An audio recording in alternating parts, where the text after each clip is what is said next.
You can either pay attention or get lucky, and those are the only two ways to become wealthy in Web3.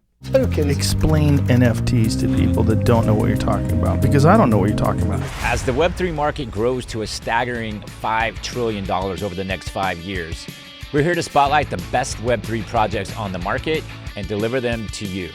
So before we get started, here are some very inspiring words of encouragement from former Navy SEAL Chad Wright. I'm not even kidding you, man. Some dude about a year ago showed me a picture on his phone of some little pixelated image, and he said he had paid thousands of dollars for it. And that's what it was worth. And the whole time this dude's telling me this, I don't even know what that thing was called, an NFT or something like that. The whole time that dude's telling me this, all I can think is, man, you are an idiot.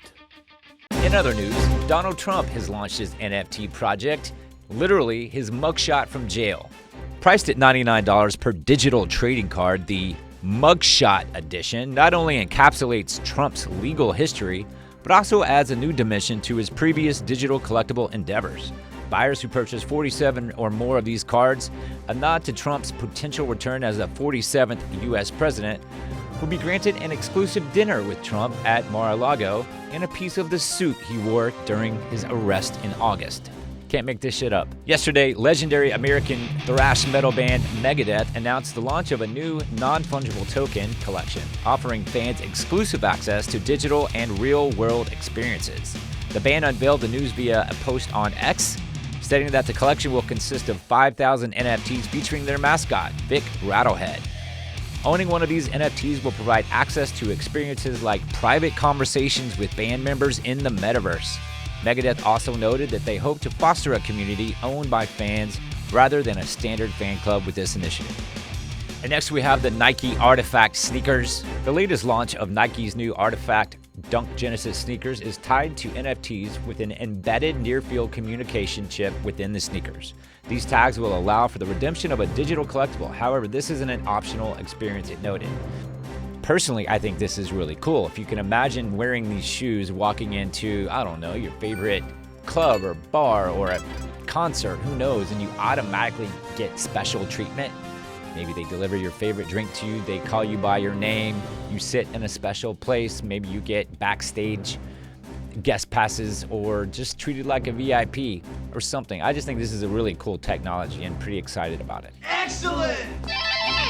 Believe it or not, underneath all the JPEGs and the crypto nonsense, there are actual human beings. And you know what? Some of those human beings are actually pretty fucking cool and kind and awesome and rad. And here's a couple of them that you should probably follow.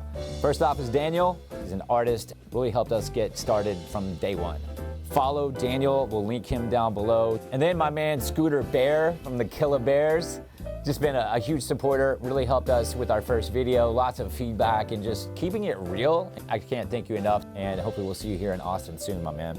All right, guys, so for our NFT project review today, we have the Spaceriders. All right, so first we have the art, and these are really cool. Like, they're little astronaut guys. I don't know what name to actually give them, but they're different variations, of course. You know, I would give the art an 8.5. It's fun.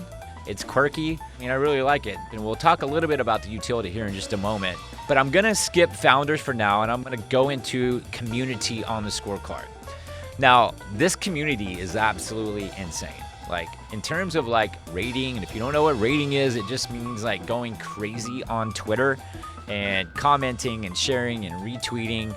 And as you can see from my post here, they are freaking crazy. Like, these guys are savages. So I'm gonna give the community an absolute 10 out of a 10 for being very inviting into the community, being very kind, being very supportive, and also just being crazy as hell. Like, great work, guys. All right, so now on to the utility aspect. No, we're not gonna go an hour deep into utility, but what's cool is they do something called soft staking, so you don't actually have to stake your NFT to get some rewards.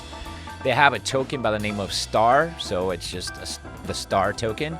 And so by virtue of just buying your Spacerider and holding it, you're actually getting rewarded. Now, I haven't had a chance to take my Star and purchase anything in the marketplace yet, but You can enter raffles and win things, and you can buy things on the marketplace. So interesting, fun, but most of all, like for anyone that's a newcomer, it's very simple. It's very easy. And you don't have to worry about like a lot of staking and unstaking and, you know, worrying about your wallet and all that kind of stuff. So I like it for that aspect. So if you're new, definitely check out Spaceriders. Now moving on to the onboarding piece, again, kind of based on my last comments, very simple, very easy. Not a whole lot to figure out because of the soft staking. So very straightforward, simple, easy to onboard. Again, I'd give that a 10.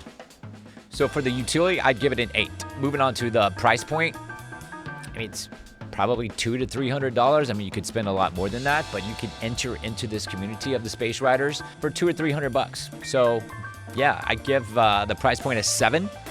We have 2 more parts on the scorecard to touch on. We've got the founders and trust, which obviously go hand in hand.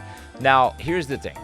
A lot of times in this space, founders are anonymous. They're not docs, right? And personally, I prefer it when people are not anonymous, so I can look at their background and understand, you know, who they are, what they've done, why they're doing what they're doing, and just have sort of a comfort level there. Now, if I go on the website, I can see who the founders say they are. I can go to team here, and I can see Jake Treadaway, and I can see Fernando Cabral and Lee Cox. But when I go and search for them, like on LinkedIn or somewhere like that, I don't know where they're at. So I don't know. I don't know, guys. Is this your real name? I don't know. Could be, might not be. Now, let's just pretend for a minute these are not their real names. It doesn't necessarily mean it's bad or negative, but it is a bit of a red flag, right? It's something to pay attention to. And if I don't disclose that here on this video, then I don't have any integrity in doing this. So that's my opinion. Maybe they're real people. Maybe I just couldn't find them. So if someone wants to chime in, let me know. We'll update this or we'll add it to the comments or whatever. But I don't know who the founders are. I can't find them. They seem nice. I've chatted with them on Twitter, which is great, but I can't see an identity somewhere. So for that reason, I'm gonna give founders a 5.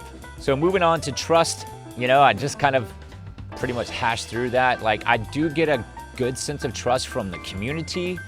Again, like in terms of like rating and like coming together and supporting one another, phenomenal, absolute beast.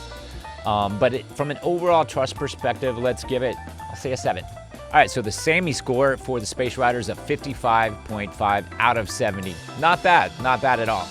Guys, if we missed anything or maybe got anything wrong, let us know. Love the community, love what you guys are doing, love the art. I think it's very, very easy for people to onboard and get into the ecosystem and earn star and maybe win some cool stuff or buy some stuff with their star. So I love the concept. I think you guys are doing great. I would just like to know who the founders really are. All right, so that's it for this week. Obviously, we're a new show. If you have any ideas for us, please send them over. We're completely open, having fun with this, completely open to any and all feedback. And if you're bored, maybe you can watch this video here. Also, if you know of any great projects that we should review, put them in the comments or send us a DM. Follow us on Twitter at Samiverse. Again, our mission is to bring the best projects in Web3 to your screen, and we'll talk to you guys soon. Thanks.